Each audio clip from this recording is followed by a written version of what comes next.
Hello, everybody, and welcome to our 9th episode of On Air. Previously in AiR, so previously in Artist in Residence. During these episodes, we'll be exploring past artists in residence and hearing what they're up to, what they're doing, what they're working on, how they've been since being in residence at Lux. And today we are visiting Judy Tuwaletstiwa in New Mexico. But before we jump into that, I want to give our daily shout out to to the community businesses. Today, I want to shout out BTS Fresh, a new grocery and ready-bake meal delivery service. BTS is a branch of behind-the-scenes catering and events, which has been catering to the San Diego community and abroad for over 25 years. They offer ready-bake family meals, fresh seasonal fruits and vegetables, all the essential grocery items, tons of great wine, which we could all use right now. At least me personally, make me sound like an alcoholic, but so wonderful. And cleaning supplies, all to be delivered to your door. You can order anytime online or call them Monday through Friday, 9 to 5 p.m.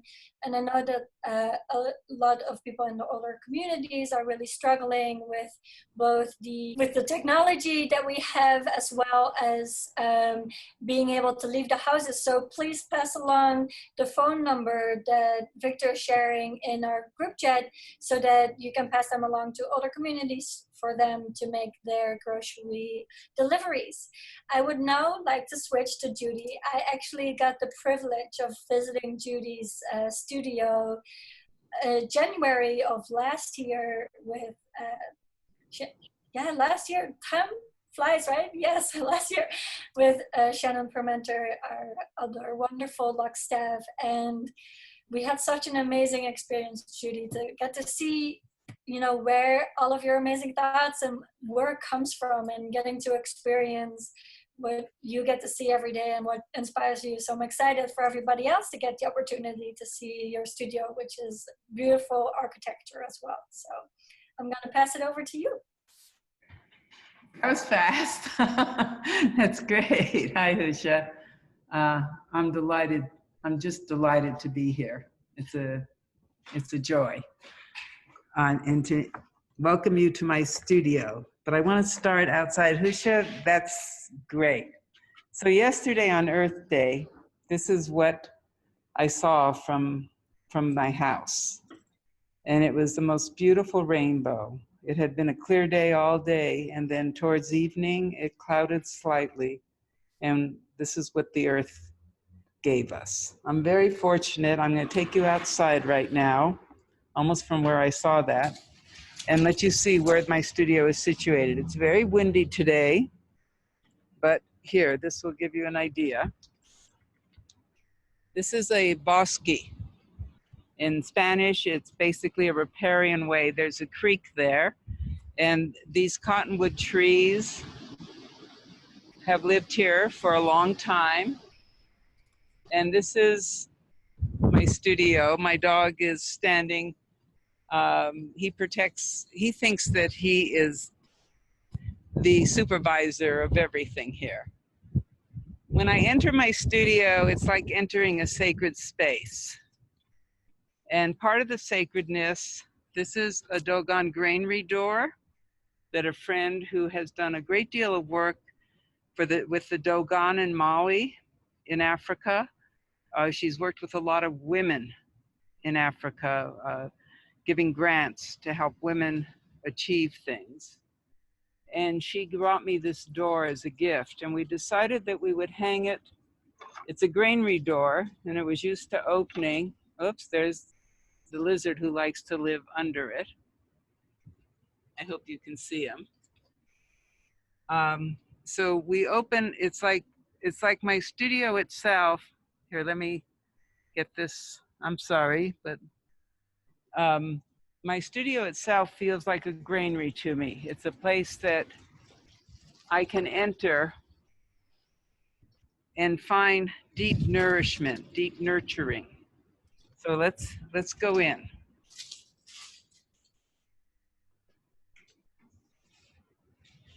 I want to talk a bit about Soya. I'm sorry, my dog is lying down. Soya, get up. Thank you. Inside, I'm going to go straight to a place where I have another Dogon piece. And that is this corner. And this is a Dogon ladder. It was probably made in the 1930s. You know, I realize as I'm talking to you right now, that part of what sacredness is that there are objects that go with the sacred.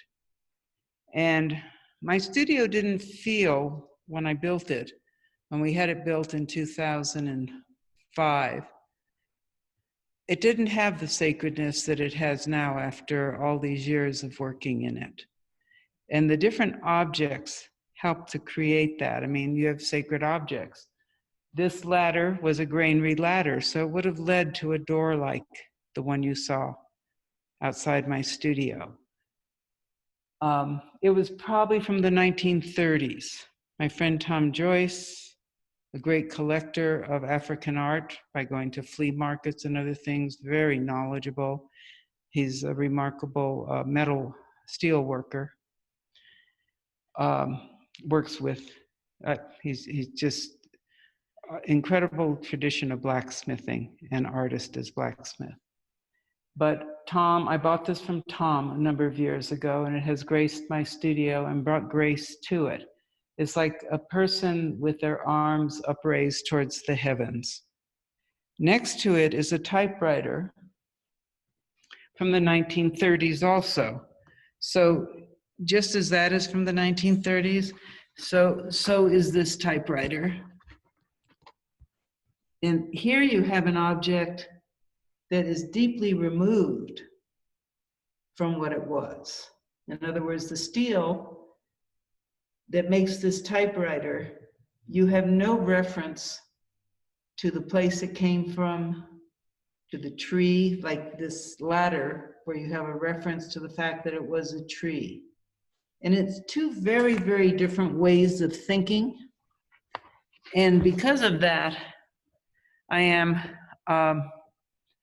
want them next to each other. I'm not judging the ways of thinking, but I do know that that typewriter, out of that could come an atomic bomb and technology.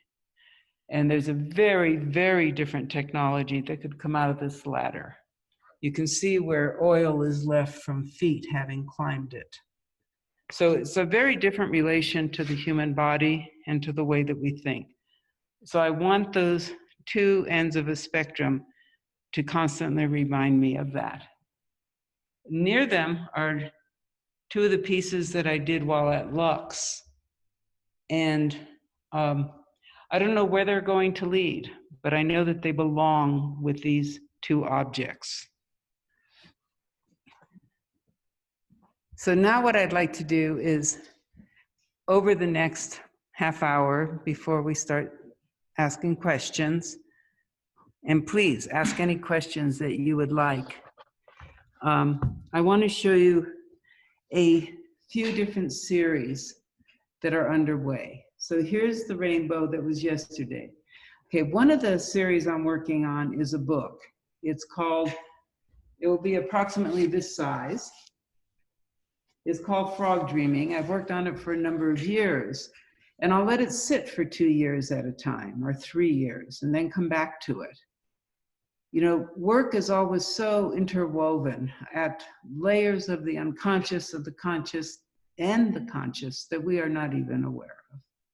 Again, think of the Dogon granary ladder and think of that typewriter and all the human space between that.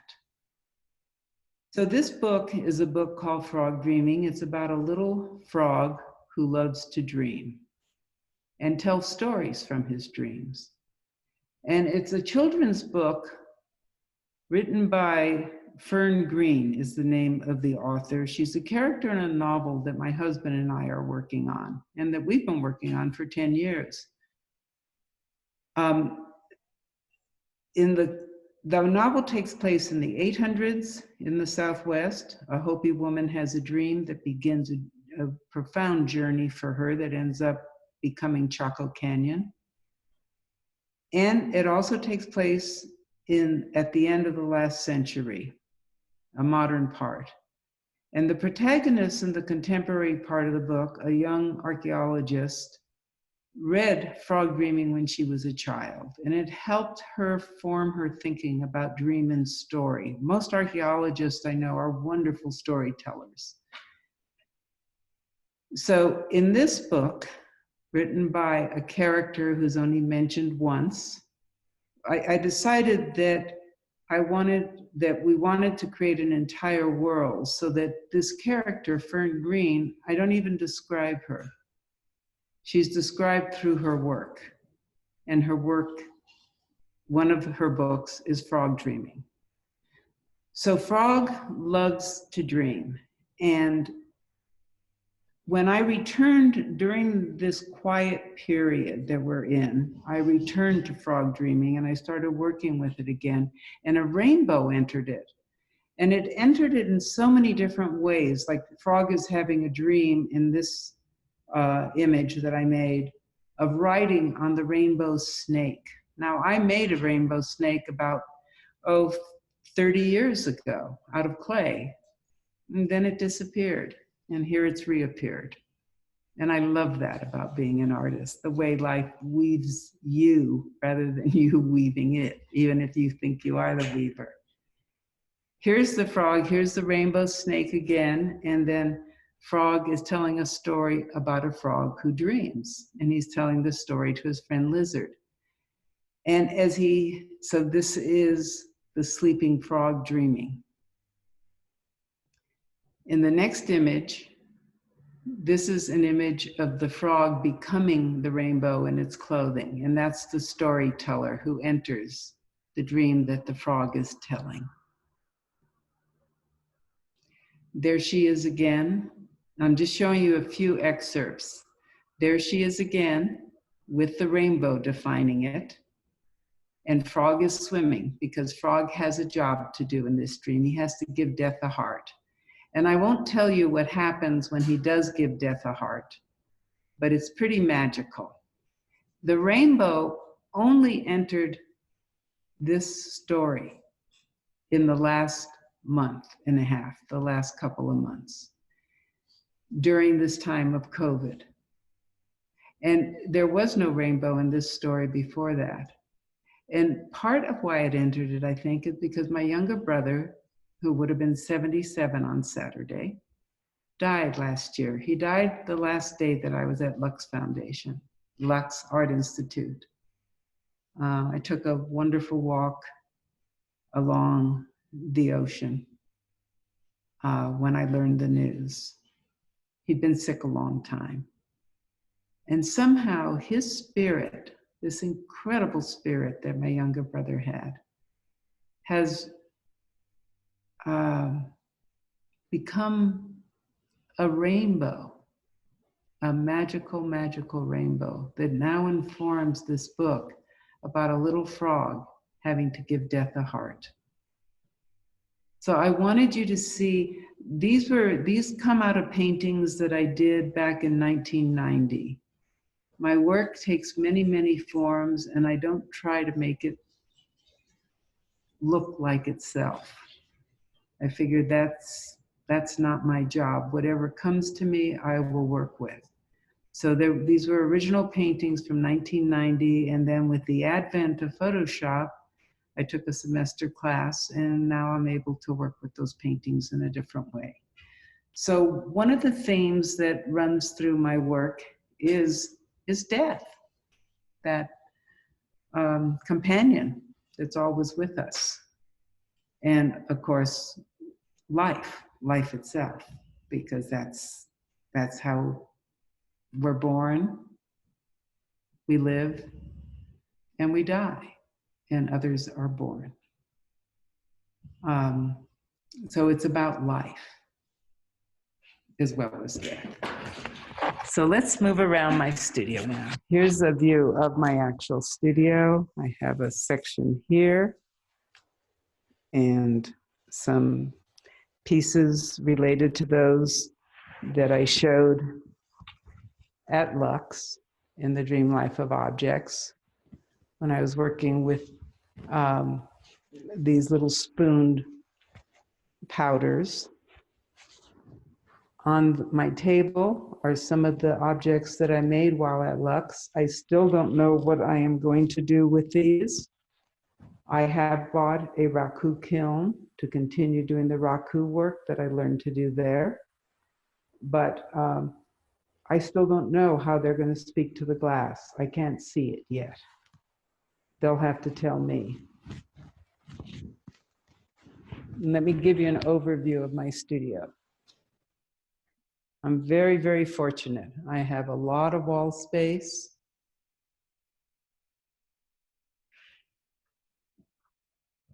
I have a huge kiln that was designed by Dan Schwer, who owns Bullseye Glass Company in Portland. And my husband and a young technician built it for me. I can fire 24 by 48 inch sheets of glass. I have a section here for supplies, my printer, another book that I'm working on. You might remember some of these images from my time at Lux. And I'll introduce you more closely to the work. And then I have another entire space, very, very fortunate,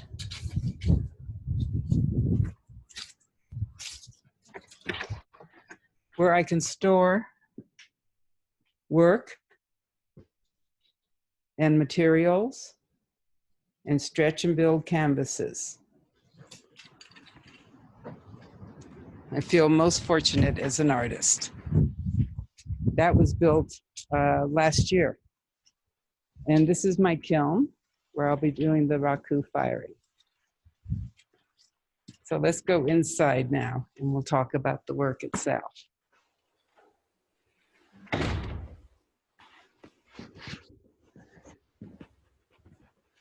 One of the series that I have been working on is called Songs of Innocence.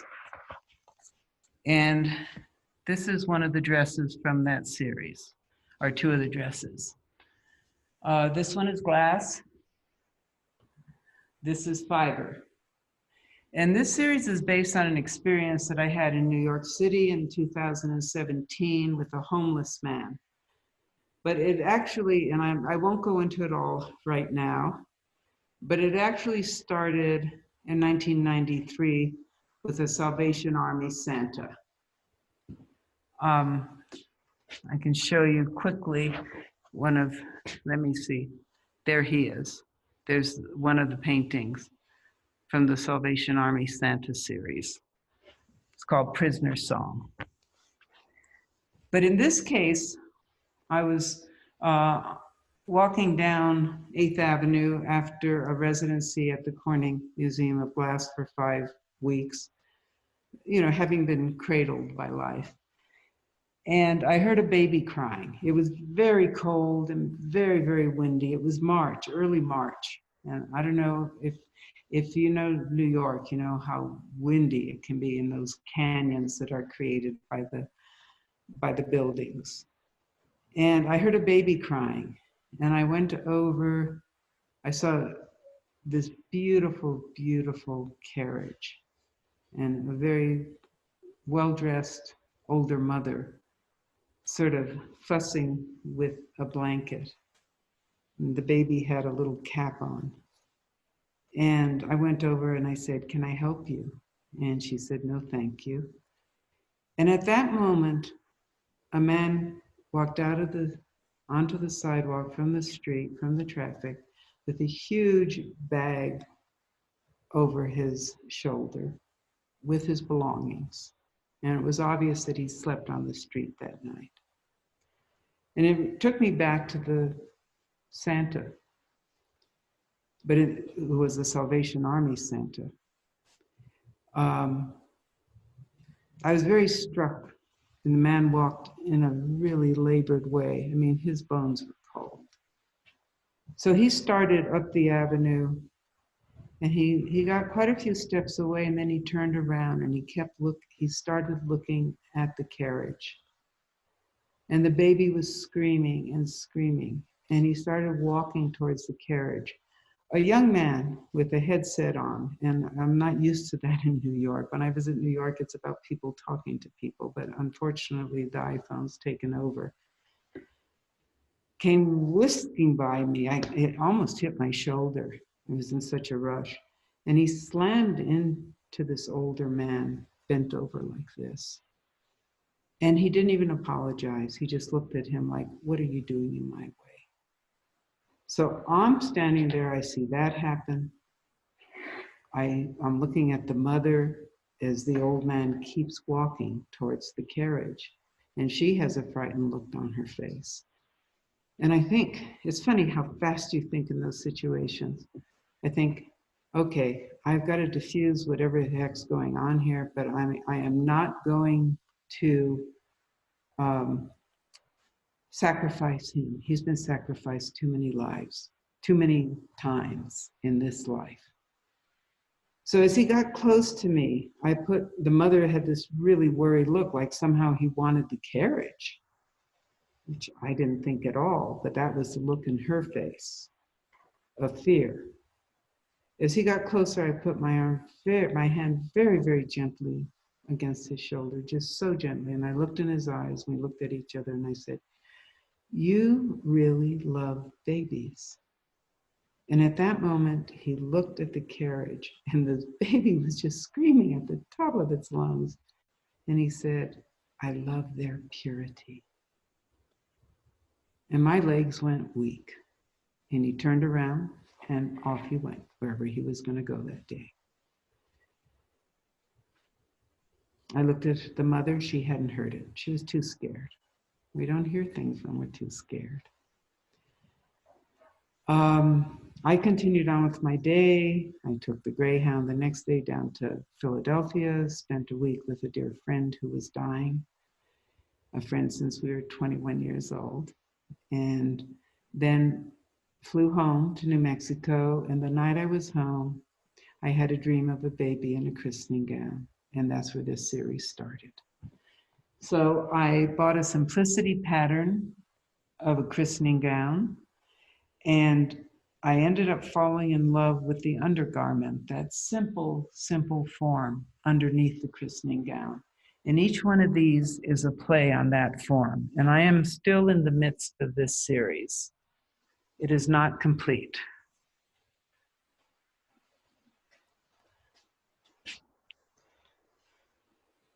The embroidery on this piece says, I love their purity. This is thread that I carried with me for probably 40 years, and it finally got used. And here again, glass and fiber, glass,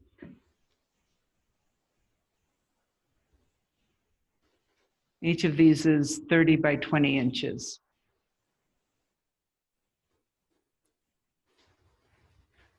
And I'll just keep making these dresses until they feel done. I had done a small one with after being in Florence, Italy to print my last book, Glass, I had done a small piece based on the Madonna and the beautiful breast forms and draping that you see in the Renaissance and medieval paintings of the Madonna, but particularly the Renaissance. We had visited Florence after my book was printed in Italy. And a friend said to me that she thought it was a really big piece when I sent her the picture, and it was 30 by 20. And so I decided to do a 6 foot by 4 foot piece. And so here is the dress. So many, many different aspects of the feminine. And of my deep love of the medieval period. So that is one series. Here's one more piece from that series. In this, the dress is made out of fiber and the rest is glass. I've decided working with glass, I'm not going to fight the brokenness. any more than I'd fight it in myself at this point in life. That it's to be celebrated, that it's part of who we are. This is part of the series, but it's not the dress. It's the clothing of the Santa. I had a young assistant help me by creating patterns of the clothing that the Santa and the Santa series wore. And then I've used those patterns in glass. Now to the work I'm doing today, since I've come back from Lux. This is also glass.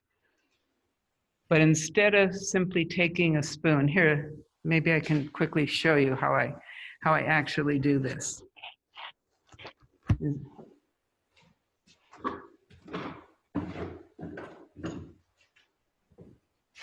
So here's powders. And I laid it down on my kiln shelf. I'm gonna tip you here just a little.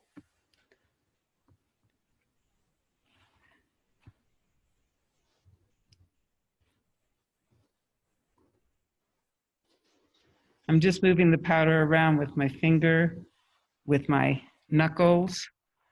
That's all that I'm doing. It's so simple. And here's the first piece that I've made with it. I don't know exactly how I feel about the piece, but this is what wanted to be born. And it's glass powders that I manipulated with my fingers. And the back of my hand, and each one takes its own form, and then I've glued it to canvas. And I've started, it is its own language.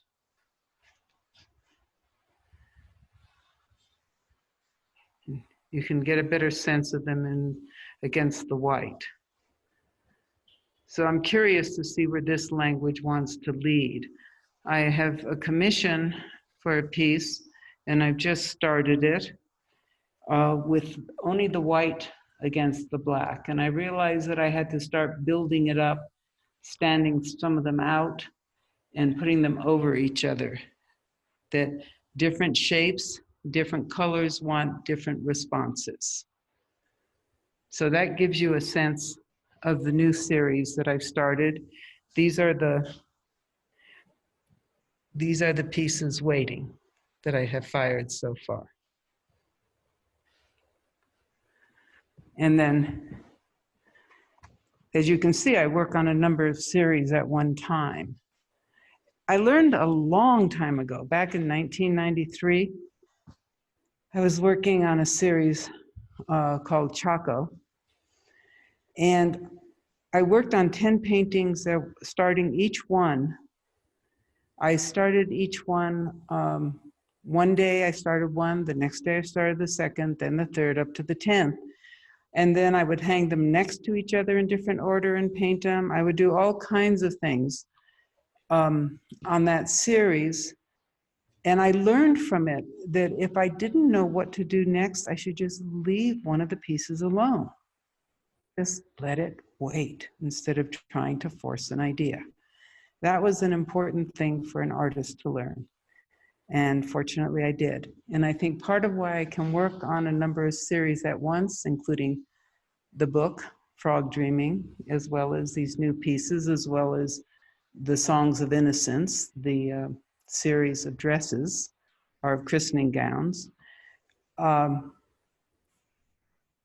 is because I need to leave things alone until they're ready. And here, this is the preparation for my next book. And each one of these to me is like an index card. Each one has a story, and it's a story that I want to write about and then see what the book wants to be. The book will be called Where Does Art Come From? And each one of these is an aspect of where art comes from, whether it's from a deep psychological wound, such as this monster baby piece,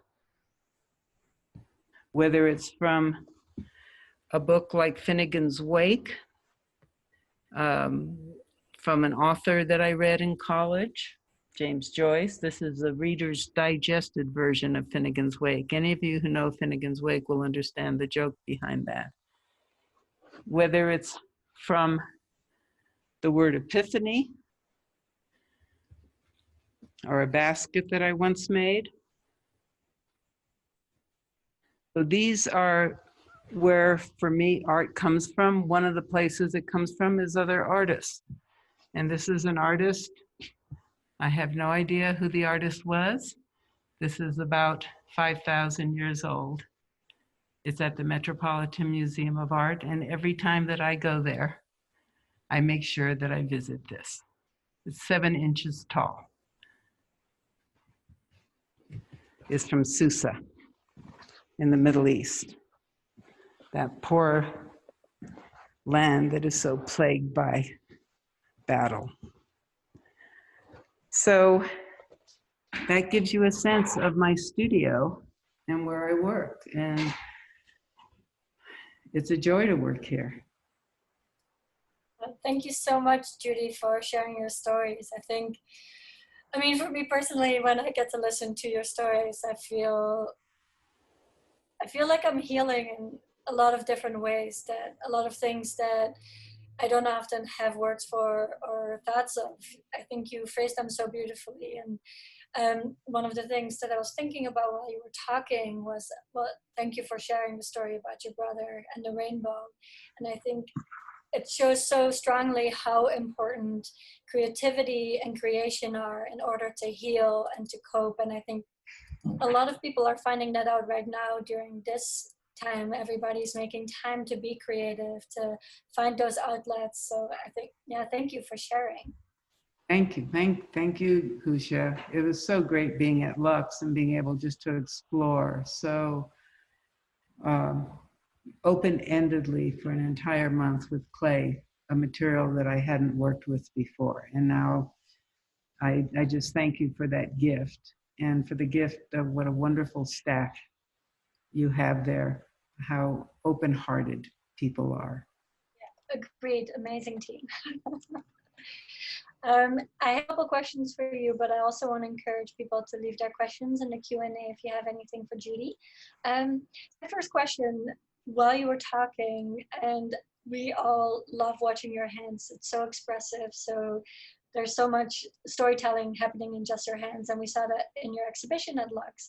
But now that you're working with glass that usually you use sieves or spoons for, now you're including your hands in that. And I wonder if there is a connection to how you started working with clay and the tactility of that, and the relationship between, you know, the history of how clay and glass and sand were formed, and if they now are coming together for you in a new way. Oh, that's so interesting. I hadn't thought about that. Of course there's a connection, Husha. Thank you for pointing that out. Absolutely. As I've said to you before, of course, clay and sand come from the same rocks. They're just, one is silica, the sand, the other is feldspar, the clay. So they take very different forms once the rock has dissolved, but they're both part of the crust of the earth. The most, I guess, it's probably the most numerous part of the crust of the earth is feldspar and silica. So they are deeply related in how they're born and how they then evolve. And yes, what I most loved about working with the clay is how much it asked of my hands, whereas the silica, I've in some ways, I was a painter before I started working with glass. And I started working with glass in 2012. So about 8 years ago now, when Bullseye gave me a residency for 1.5 years, because I wanted to see what they're curious about is, what do people who are have spent years in other disciplines do then when they're presented with kiln-fired glass? How does that translate? And you're right, working with the clay was all about my hands. I tried doing slab building. I tried doing wheel. None of it worked. None of it worked. It was too technical for me. I am not interested in technique. I'm interested in technique being born from the material. And there are great potters in this world. And I thought, no, this is not speaking to my hands. And so all I would do would be to sit there. Here, I get one.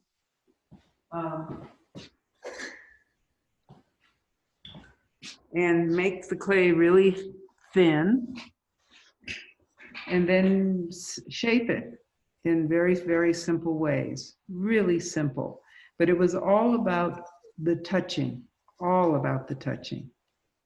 So that's, of course, that's where these marks are in part coming from, is having done that with the clay. Thank you, that's a really helpful insight. You know, I try not to think too much when I'm doing the work. I will think later about it, but I often miss what I think it's really important to bring things like this into consciousness, and so that you can dive even deeper into the unconscious. It's kind of like something you can hold on to in order to go back into the unknown. You know, this whole period in America, we know so little about this COVID-19. And it just feels like, in some ways, what it feels like being an artist is that you're always walking into the unknown. And here's another period of deep unknowing shared by all of us around the world as we're trying to understand what this pandemic is, but also there's a wonderful man in Santa Fe, Tom Brady, and he said the other day, he said, you know, this is a time when we have to ask, who am I? And who do I want to be when I come out of this? I thought those were two very, very good questions. And you could spend quite a bit of time maybe sitting in nature and asking, who am I? Because it's not a fast answer right now. And especially thinking about, who do I want to be when I come out of this? Mm-hmm. I love that. And I think it applies to so many, you know, the individual level, but also what does it mean for communities? Like, who are we as a community? Absolutely. Absolutely. One of our attendees said that your work is reminiscent of anemic writing. And I love that. What kind of writing? Anemic, I might be saying it wrong. A-N, asemic. Oh, sorry. Anemic, asemic. Say it again. A-S-E-M-I-C. A-S-E-M-I-C, asemic. I don't know what asemic is. We'll have to look it up. Asemic, can you look it up quickly? Sure. That's the beauty of the internet. I'll share my screen with you. Oh, how wonderful. Oh, very interesting. I love in that first, I've never heard that term. That's the great part of having these interactive conversations. We learn more. That is great. I will look at that. I love the connecting line in the first one, how it has the motion and then that connecting line. That's very beautiful. Thank you. I will definitely read more about asemic writing. I had another question for you. I thought it was really interesting when you were talking about the feminine and glass. And then you were talking about embracing the brokenness, and you were kind of following up with these conversations one after another. And I thought there was this really beautiful symbolism in it. This, you know, the one created out of the many, like glass is created so many little particles, and then that relationship to the feminine, but at the same time embracing the brokenness within it. I was just like, oh, that's such a beautiful metaphor. I don't know if your intent was to connect those in that way, but I think those connections almost live on their own in that way. And I have thought a lot about brokenness in the feminine over the years. I mean, in my early work, I very consciously set out to somehow bring the masculine and feminine together in a harmonious way. It had not been harmonious in my experience in life. And that was part of what I hope to do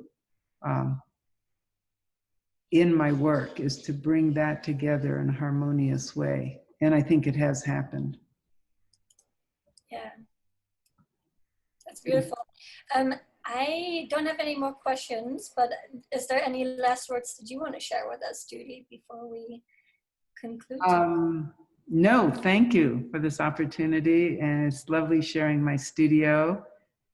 And I look forward, I hope people can be home creating. If you did see my show and you saw the continuing painting, the slideshow that we had of it, I would really say to get some paper, some paint, stretch some canvas, and let yourself do something that isn't going to end up in a product, that is a flow that allows you to keep experimenting over and over and over again, even on the same piece of paper or same canvas. I love that. I think a big obstacle that we often find when we're being creative is that we feel like we need to have a finished product. We need to have it culminate into something that we can see. And often I think it creates kind of a disillusionment of your own creativity and talent, because study is just not the same, right? And it's this exploration, this like, oh, nobody will ever have to know, and I get to do whatever and really explore that creativity. I think that's and great. really explore. And I think that clay is also a perfect vehicle for that, just to allow the clay to keep changing and changing and changing. And maybe even to have a piece of clay at home, and in the morning, each morning, or maybe at night before going to bed, to have a kind of ritual where you form it into something and maybe you write about it at that moment. And then the next day, then you put it into a plastic bag so it doesn't harden. And the next day you form it into something else and write about that.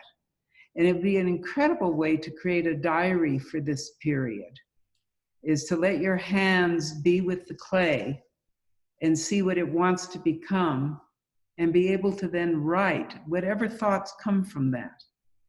And it'd be fascinating to see where your mind goes over this period of so much silence and being alone. Yeah. I think clay would be a perfect vehicle for that. So what do you recommend? We should start digging in our yards and mud. If you don't have clay, then mud is part of it. Yeah. Yes. And maybe do that. Our word Genesis goes all the way back to the Sanskrit word for worm. Mm-hmm. And it really does mean that kind of worm, a worm in the earth, tilling it and creating our soil. So if you don't have clay, just some mud. Yes, I love that. Sorry, our cat is hungry. Okay, great. It was wonderful. Thank you. Happen every time.